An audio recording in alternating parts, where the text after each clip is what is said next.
Hello everyone, welcome to civil centric. अभी तक के जितने भी सेशंस हमने देखे हैं उसमें हम लोग कंक्रीट की प्रॉपर्टीज को पढ़ते हुए आ रहे हैं। हमने अभी तक कंप्रेसिव स्ट्रेंथ ऑफ कंक्रीट पूरी तरह से फिनिश कर दिया है। एक नई प्रॉपर्टी हम लोगों ने लास्ट सेशन में ही पढ़ा था, क्रीप ऑफ कंक्रीट और श्रिंकेज ऑफ कंक्रीट। ये सारी चीजें हम लोगों ने फिनिश कर दी है।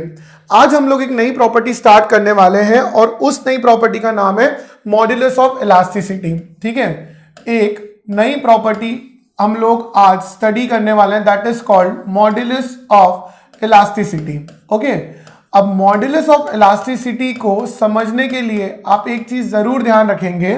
मॉड्यूलस ऑफ इलास्टिसिटी को समझने के लिए आप एक चीज जरूर ध्यान रखेंगे कि इसे पढ़ने के लिए आपको जो मैंने stress strain curve of concrete पढ़ाया है ना, वो आपको क्लियर होना चाहिए। अगर वो क्लियर है आपको तो मॉड्यूलस ऑफ इलास्टिसिटी किसके लिए पढ़ रहे हैं हम लोग, ऑफ कंक्रीट, आपको समझ में आ जाएगा। ठीक है बच्चों, चलिए जिस चीज को पढ़ रहे हैं वही छोटा लिख दिया, तो इसको भी अपन बड़ा लिखेंगे, modulus of elasticity of concrete. चलिए, अब modulus of elasticity of concrete को डिफाइन करने के लिए मैंने क्या कहा, आपको stress strain curve of concrete आना चाहिए। तो मैं एक बार इसे यहां पर वापस से बना देता हूं ताकि आपको ये क्लियर होता जाए। ठीक है, चलिए थोड़ा सा इसको इधर लेके गए।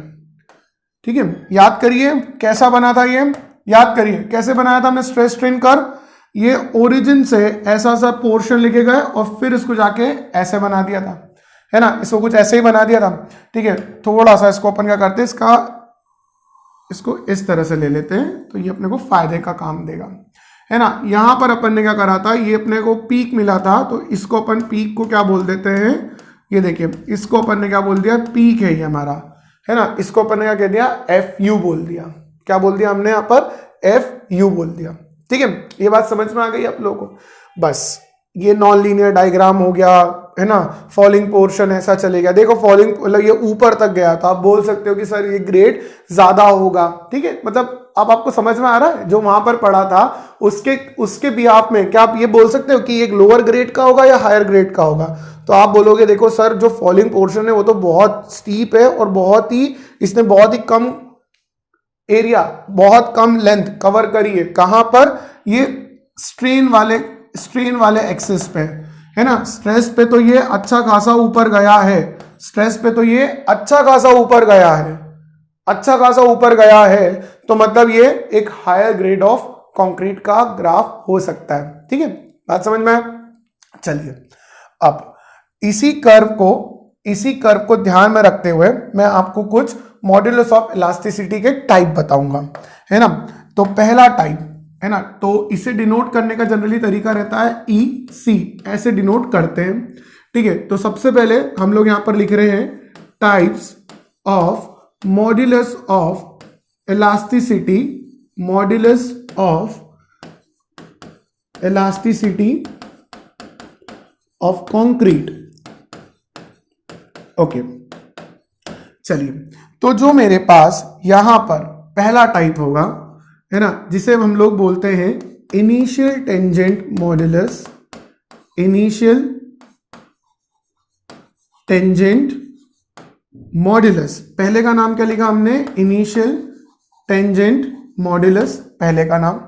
ठीक है, चलिए दूसरे का नाम लिखते हैं यहां पर सेकंड हो जाएगा हमारे पास secant modulus, secant modulus. Okay, और थर्ड का नाम हो जाएगा हमारे पास टेंजेंट मॉड्यूलस। ठीक है, ये तीन होगा हमारे पास types of modulus of elasticity of concrete. क्या आपको ये बात समझ में आई? ठीक है, अब आप सोच रहे होंगे कि सर इस कर्व का इन तीनों से क्या लेना देना। चलिए अब देखते हैं। आपने क्या करा, हमेशा ध्यान रखना कि जब भी हम किसी मटेरियल का मॉड्यूलस ऑफ इलास्टिसिटी डिफाइन करते हैं ना, तो वो उसके स्ट्रेस स्ट्रेन कर्व जो होता है ना, उसके किसी ना किसी पॉइंट पे जो टेंजेंट ड्रॉ किया जाता है उसका स्लोप ही रिप्रेजेंट करता है। ये चीज आप ध्यान रखेंगे। ठीक है, तो मानिए आपने क्या करा, पहला टेंजेंट ड्रॉ करा कहां पर, ये ओरिजिन पे, है ना, पहला टेंजेंट ड्रॉ करा आपने stress strain diagram of concrete के ओरिजिन पे, तो इस टेंजेंट का जो स्लोप होगा वो आपको बताएगा इनिशियल टेंजेंट मॉड्यूलस। ठीक है, आई होप आपको ये बात समझ में आ गई होगी, और अगर नहीं भी आई है तो कोई बात नहीं, मैं इसका डेफिनेशन लिखने ही वाला हूं। चलिए, कौन से टेंजेंट की बात कर रहा हूं मैं, ये फर्स्ट वाले। ठीक है, इसके ऊपर अपन क्या करते हैं, सब मार्क कर देते हैं फर्स्ट, ताकि आपको क्या पता रहे कि ये फर्स्ट वाला टेंजेंट है। देखिए, अब फर्स्ट वाला जब अपन ने टेंजेंट यहां पे लिखा तो फर्स्ट पॉइंट क्या है हमारा, इनिशियल टेंजेंट मॉड्यूलस। ओके, चलिए लिखते हैं इसके बाद। अब इसके बारे में देखिए क्या लिख रहा हूं मैं, it is the slope of tangent drawn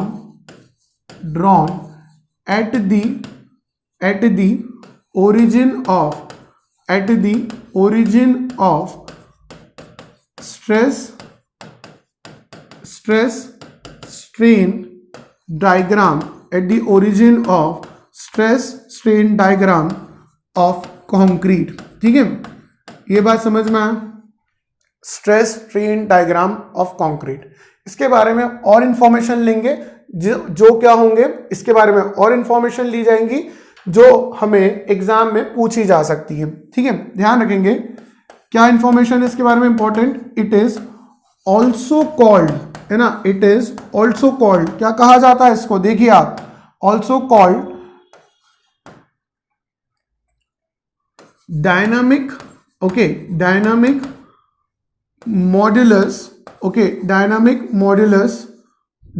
modulus भी कहा जाता है इसको। क्यों कहा जाता है, as it is used for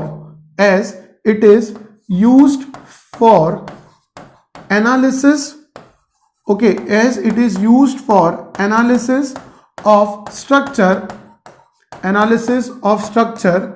when subjected to, okay, क्या लिख रहे हैं हम लोग, when subjected to dynamic loading, okay, dynamic loading। कौन सी डायनामिक लोडिंग होगी हमारे स्ट्रक्चर पे जो लग सकती है, पहली लोडिंग का नाम होगा हमारे earthquake loading, okay, earthquake loading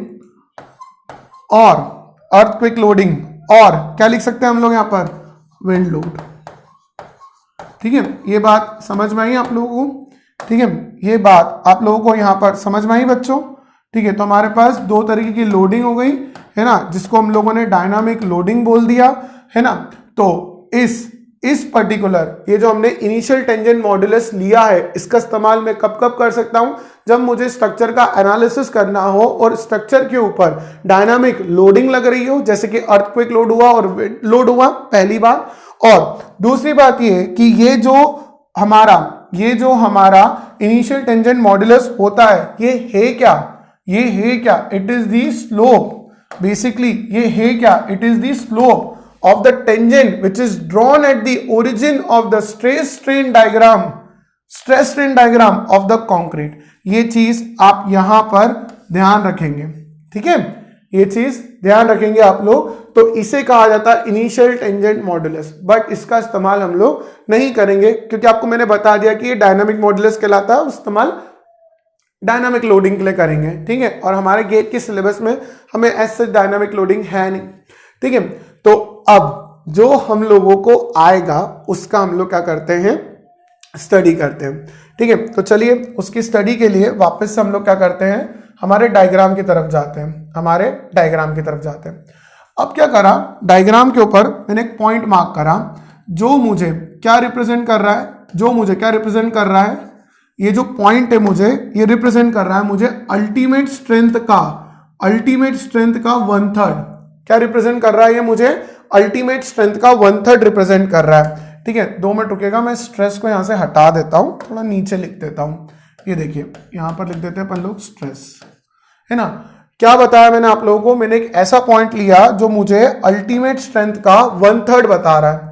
अब क्या करा, इस पॉइंट को मैंने किस पॉइंट से कनेक्ट करा, origin of the stress strength से मैंने क्या कर दिया, कनेक्ट कर दिया। अब देखो, और इसके आगे लिख दिया मैंने पॉइंट नंबर 2। क्या लिख दिया इसके आगे, पॉइंट नंबर 2। चलिए समझते हैं ऐसा क्यों लिखा। इतनी बात क्लियर हो गई। थोड़ा सा आपको क्या करना पड़ेगा, ध्यान रखना पड़ेगा कि सर ने किया क्या है, मतलब मैंने किया क्या है। मैंने क्या किया, जो ओरिजिन है स्ट्रेस स्ट्रेन डायग्राम का, जो ओरिजिन है स्ट्रेस स्ट्रेन डायग्राम का, उसको किससे कनेक्ट कर दिया, एक ऐसे पॉइंट से जो कर्व पे मुझे अल्टीमेट स्ट्रेंथ का 1/3 1/3 बता रहा है। ठीक है, ये बात समझ में आ गया। तो चलिए यहां से हम लोग क्या करते हैं, आगे बढ़ते हैं और समझते हैं कि इससे हमें फायदा क्या मिल रहा है। हम लोग यहां से क्या करते हैं, आगे बढ़ते हैं और समझते हैं इससे हमें फायदा क्या है। ठीक है, पूरा ही हटा दें, चलिए पूरा ही हटा देते हैं। ठीक है, तो क्या फायदा मिल रहा है, इसको बोला जाएगा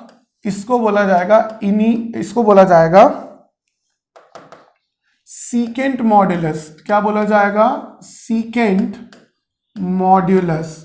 ठीक है, ये बात आई गेस आप लोगों को समझ में आ गई होगी। चलिए इसके बारे में लिखते हैं, क्या होगा ये, देखिए, it is the slope of line joining the point of origin of stress strain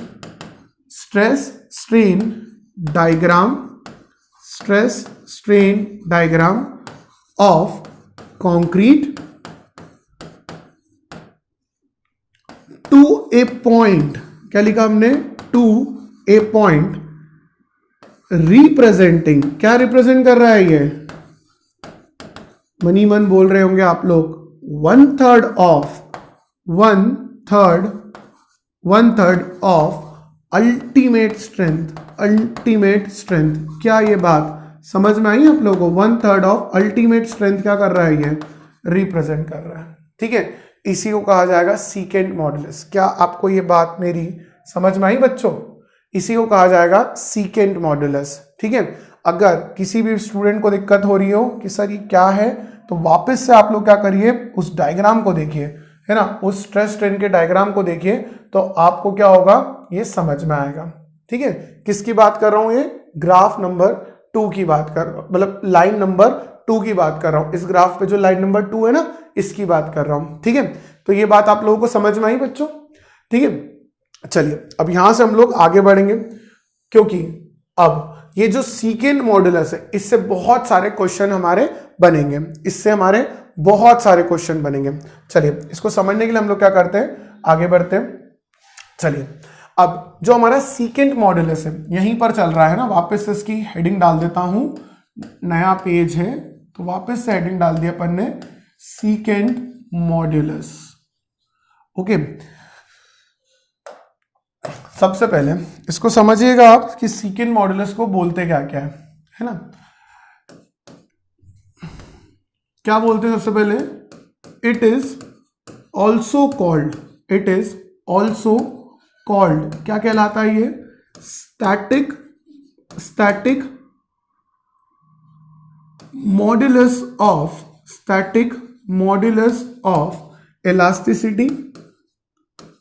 elasticity and as per IS 456/2000 and as per IS 456/2000 its value is given as कैसे दिया जाएगा, is given as, देखिए, is given as EC is equals to 5000 under root FCK, 5000 under root FCK है ना, 5000 under root FCK को ही EC से represent किया जाता है। ठीक है, ये चीज ध्यान रखना। अब इसके बारे में, ये जो मैंने लिखा है, इसके बारे में एक चीज आप लोगों को एक और चीज ध्यान रखना है, ठीक है। आगे बढ़ते हैं अपन लोग यहां से, ठीक है। देखिए इन अबव एक्सप्रेशन, क्या लिख रहा हूं मैं यहां पर, अभी मुझे इसको समझाने की जरूरत नहीं है, मैं अगर लिखूंगा तो ही आपको समझ में आ जाएगा, इसलिए सिर्फ डायरेक्ट लिख रहा हूं, है ना। In above expression, in above expression, क्या लिख रहे हैं अपन लोग यहां पर, in above expression we have not considered, we have not considered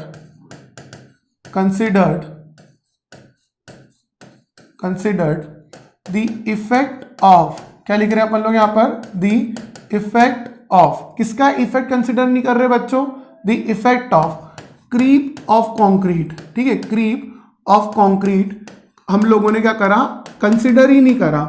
तो मेरे को एक चीज बताना कि क्रीप को हमने कंसिडर नहीं करा। वो क्रीप एक कैसा फिनोमेना है, एक कैसा फिनोमेना है ना, क्रीप कैसा फिनोमेना, एक टाइम टेकिंग फिनोमेना है ना, एक टाइम टेकिंग फिनोमेना है, टाइम डिपेंडेंट फिनोमेना है, और उसी को मैंने कंसिडर नहीं करा, उसी को मैंने कंसिडर नहीं करा। हमेशा ध्यान रखना, किसी भी मटेरियल का जो मॉड्यूलस ऑफ इलास्टिसिटी होता है, एक तरीके से उसका स्ट्रेंथ रिप्रेजेंट कर रहा है। अगर ज्यादा है तो अच्छी बात है, मॉड्यूलस ऑफ इलास्टिसिटी क्या बता रहा है, उसका स्ट्रेंथ रिप्रेजेंट कर रहा है, ठीक है। ये बात समझ में आया। और क्रीप भी एक तरीके से क्या है, स्ट्रेंथ बताता है कि क्रीप ज्यादा है तो स्ट्रेंथ क्या हो रही है हमारी, कम होते जा रही है, रिड्यूस होते जा रही है, बट वो टाइम के साथ कम होते जा रही है। तो इस क्रीप का इफेक्ट, इस पे तो हमको कंसिडर करना पड़ेगा, बट अगर नहीं करा तो क्या बोल दिया जाएगा, thus EC equals to 5000 under root FCK, under root एक है ना, under root FCK is termed as, क्या बोल रहे हैं हम लोग यहां पर, is termed as short term modulus of elasticity, short term modulus of elasticity, modulus of elasticity. ये बात समझ में आई, short term modulus of elasticity कहा जाएगा। ये बात समझ में आई बच्चों आपको, ठीक है ना, क्या आपको ये बात समझ में आई। And it is use for, क्या लिख सकते हैं हम लोग, and it is use for short term stability analysis, है ना, शॉर्ट टर्म स्टेबिलिटी एनालिसिस, ठीक है, स्टेबिलिटी एनालिसिस। आई होप आपको ये बात अच्छे से समझ में आ गई होगी, ठीक है, अच्छे से आप लोगों को ये बात समझ में आ गई होगी। अब यहां से हम लोग क्या करते हैं, आगे बढ़ते हैं, है ना। मतलब कुछ ना कुछ ऐसा होगा जिससे मुझे क्या करना पड़ेगा, लॉन्ग टर्म स्टेबिलिटी एनालिसिस करना होगा। अब आपको यह बात भी क्लियर हो गई होगी कि सर जब हमें लॉन्ग टर्म स्टेबिलिटी एनालिसिस करना है, तो मैं क्या चीज को कंसिडर करूंगा, क्रीप ऑफ कंक्रीट को क्या करूंगा, कंसिडर करूंगा। तो क्या लिख रहा हूं मैं, है ना, तो क्या लिख रहा हूं, for long term stability analysis, for long term stability analysis, for long term stability, है ना, long term stability analysis, है ना, long term stability analysis we should consider, क्या लिख रहे हैं हम लोग, we should consider the effect of creep, है ना, creep, thus the value of modulus of elasticity of concrete EC will be modified as, कैसे मॉडिफाई की जाएगी, देखो, है ना, कैसे, EC थीटा, क्या लिखा जाएगा, EC theta will be equals to EC upon में 1 प्लस थीटा, ठीक है, समझ में आया। EC theta equals to EC upon में 1 प्लस थीटा, ओके। यहां हो गया EC is equal to 5000 under root FCK upon में अपॉन में यहाँ कितना आ जाएगा 1 प्लस थीटा आ जाएगा। ऑब्वियसली देखो है ना, यहां पर हमेशा ध्यान रखना यहाँ पर क्या लिख सकते हैं अपन लोग, ये फॉर्मूला दिख रहा है आपको, E C theta is equals to E C theta is equals to E C upon में 1 प्लस थीटा, ये दिख रहा है आप लोगों को यहां पर। तो आप यहां से ये बोल सकते हो कि जो थीटा है हमारे पास, ये क्या है हमारा क्रीप कोएफिशिएंट है ना, ये क्या है हमारे पास क्रीप कोएफिशिएंट है। ठीक है, ये बात समझ में आया, ये हमारा क्या है क्रीप कोएफिशिएंट है। इसका वैल्यू मैं आप लोगों को पहले ही बता चुका हूं है ना, इसका वैल्यू मैं आप लोगों को पहले ही बता चुका हूं, 7, 28, 365, 2.2, 1.6, 1.1 याद कर लेना। ठीक है, करना ही पड़ेगा। ठीक है, ये चीज क्लियर हो गया। चलिए अब इससे एक चीज समझना, थीटा हमेशा 1 से बड़ा होगा, थीटा की सारी वैल्यू 1 से बड़ी है, मतलब यहां पर जो भी वैल्यू आएगी वो 1 से बड़ी आएगी। मतलब ये देखो यहां पर अपन लिख सकते हैं कि जो ई सी थीटा होगा वो हमेशा ई सी से छोटा होगा, है ना। ई सी थीटा क्या होगा, हमेशा ई सी से क्या होगा, छोटा होगा। मतलब ये चीज बता रहा है कि वक्त के साथ मेरे कंक्रीट में क्रीप आएगा, वक्त के साथ मेरे कंक्रीट मेंबर में क्रीप आएगा मतलब परमानेंट डिफॉर्मेशन होगा और उसका स्ट्रेंथ में रिडक्शन होगा। उसी चीज को ध्यान में रखते हुए मैं ईसी को क्या कर रहा हूं, ईसी थीटा को ईसी से कम कर रहा हूं। क्या ये बात समझ में आई, क्या ये बात आपके दिमाग में गई बच्चों? ठीक है, इसी तरह से कंक्लूड करते करते अगर आप चीजों को समझते जाओगे ना, तो जब ऑब्जेक्टिव में है ना, जब आपको इस तरह के कंसेप्चुअल क्वेश्चन मिलते हैं ना, तो आपको लगता है कि अरे हाँ ये तो लगा सकते हैं। जितना आप चीजों को पढ़ के कंक्लूड कर सकते हो, जितना आप पहले वाले पैरामीटर से दूसरे वाले पैरामीटर को कनेक्ट कर सकते हो, उतना आप लोगों को लॉजिकल जो कंसेप्चुअल क्वेश्चन आते हैं ना, वो एग्जाम में फेस करने में आसानी होती है ना। लेकिन इसका मतलब ये भी नहीं कि जो अनरिलेटेड पैरामीटर्स को ही आप क्या कर लो, कंपेयर कर लो, बोलो नहीं इसको इससे कोरिलेट करते, ऐसा भी नहीं करना। ठीक है, ये चीज समझ में आ गई आप लोगों को? चलिए है ना, आगे बढ़ते हैं है ना। अब हम लोग क्या करते हैं, हमारा आगे बढ़ते हैं। आपको दिखा होगा कि ये कितना इंपॉर्टेंट था हमारा, कौन सा, सेकेंड नंबर वाला जो हमारे पास पॉइंट था, how much important it was. That's why मैंने इसको क्या करा, आप लोगों को नेक्स्ट पेज पे वापस से लिख के पूरा समझाया, ताकि आप बिल्कुल भी इसे क्या करो, मिस नहीं करो किसी भी इसके पार्ट को। ठीक है, आई होप आपको पूरा का पूरा स्क्रीन पे क्लियरली क्या होगा, विजिबल होगा। ठीक है, समझ में आया? ठीक है, समझ में आया। चलिए अब इसके बाद हमारे पास एक और टर्म हो सकता है ना, इसके बाद हमारे पास एक और टर्म बचा है, and the third one. Okay, the third one is what, tangent modulus, है ना। Third one is what, tangent modulus. ठीक है, अब इस टेंजेंट मॉडुलस के बारे में मैं आपको क्या बोल सकता हूं, देखिए ये क्या होता है, it is the slope of tangent, it is the slope of tangent drawn at any point on the curve, before failure. Okay, before the failure, कहीं पर भी पूरे कर्व पे आप जहां चाहे वहां पर टेंजेंट को क्या कर दीजिए, ड्रॉ कर दीजिए। आपको जो स्लोप मिलेगा उस टेंजेंट का, वो आपका क्या कहलाएगा, टेंजेंट मॉडुलस। ठीक है, एज सच है ना, एज सच इसका इतना क्लियर पीक नहीं मिलेगा मुझे, ये मैंने गलत कर दिया, रुक जाइए, है ना, इतना क्लियर पीक नहीं मिलेगा, ये कुछ ऐसा रहेगा, है ना। अब ये इसका क्या हो गया, अल्टीमेट हो गया, ये इसका फेलियर वाला पॉइंट हो गया, इसको मैंने क्रॉस लगा दिया। अब कहीं पर भी आप क्या करिए, कहीं पर भी क्या कर दीजिए, ये इस तरह से टेंजेंट ड्रॉ कर दीजिए, तो इसका स्लोप क्या होगा, टेंजेंट मॉडुलस होगा, है ना।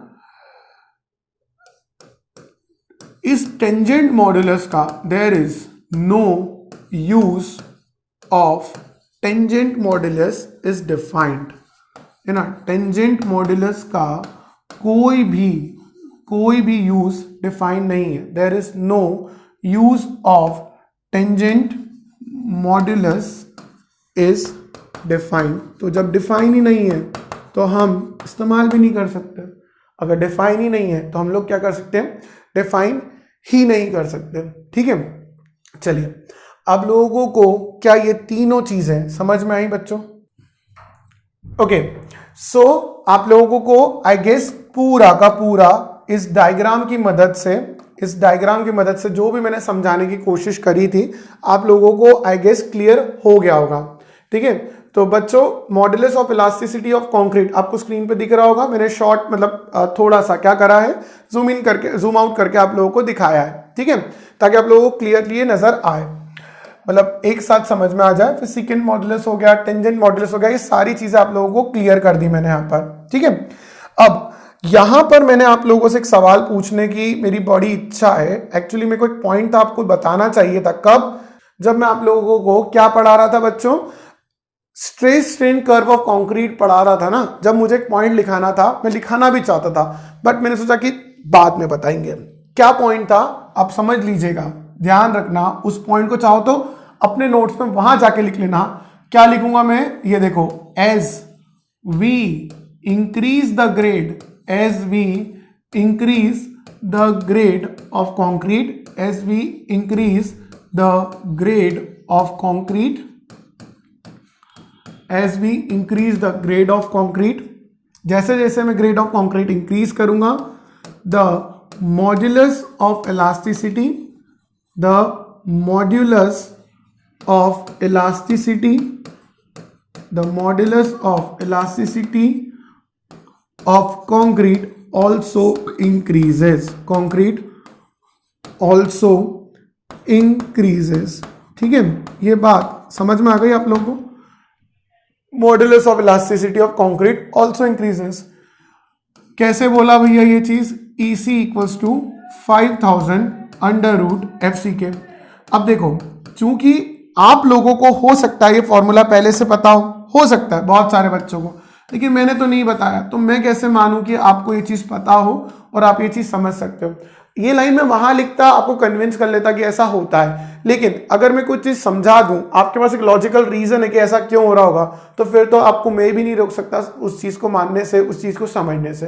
तो बस इसीलिए मैंने ये पार्ट आप लोगों को वहां नहीं बताया और इस पार्ट को मैं यहां लेके आया आप लोगों के लिए। ठीक है, क्या आप लोगों को ये पार्ट क्लियर हुआ स्टूडेंट्स? ठीक है, तो आई होप ये जो नई प्रॉपर्टी थी modulus of elasticity of concrete, ये भी क्लियर हो गया होगा आप लोगों को। आज एक प्रॉपर्टी और खत्म कर दी। नेक्स्ट सेशन में हमारा जो लास्ट प्रॉपर्टी है that is durability of concrete, उसे हम लोग स्टार्ट करेंगे पहली चीज। ठीक है, उसके बाद उसी सेशन में मैं आप लोगों को जो रिइंफोर्समेंट है, उसके रिइंफोर्समेंट जो मटेरियल हम लोग चूज करेंगे एज अ रिइंफोर्समेंट, वो चीज मैं आपको समझाना स्टार्ट करूंगा। और रिइंफोर्समेंट की जो प्रॉपर्टीज होना चाहिए उन्हें हम लोग क्या करेंगे, स्टडी करना स्टार्ट करेंगे। ठीक है स्टूडेंट्स, आई होप आप लोगों को ये सेशन भी मजेदार लगा होगा, सारी चीजें आसानी से समझ में आई होगी। मिलते हैं नेक्स्ट सेशन में। Thank you very much.